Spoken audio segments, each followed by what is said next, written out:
Hello knowledge seekers, this is Showman from Oil and Gas Field Quality Control. Today again I back to welding series for some important point. The critical quality checks before pipeline welding begins. This is important for the welders as well as the inspectors.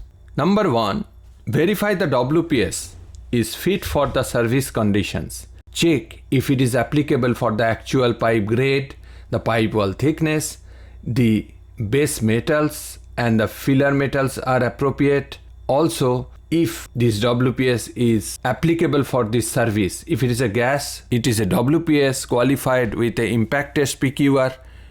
If it is heavy wall thickness, if post-weld heat treatment apply, you need to select a WPS accordingly.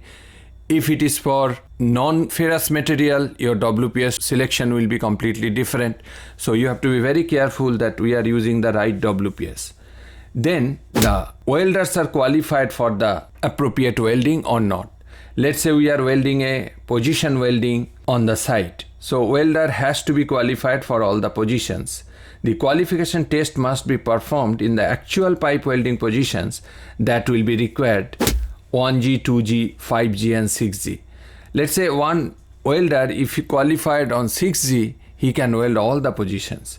For the positions, we have a different video. You can go through that if you are not aware properly. Third check is the pipe bevel alignment. Misaligned bevel can lead to lack of penetration defects. Use fit-up gauges, laser alignment tools or eye checks as available and applicable for your project. Fourth one is confirm preheat if ambient temperature is below 10 degrees centigrade. To mitigate cold cracks, it is very important to maintain the preheat. Let's say we completed a weld, root and hot pass only, and by any reason for restarting the filling pass will take you some time and the weld is cold by that time, but you need to heat it again to reach the minimum preheat temperature. If the material is higher grade, then the preheat temperature generally got increased. So you need to check from the WPS what is your appropriate preheat temperature to be done just before starting the welding.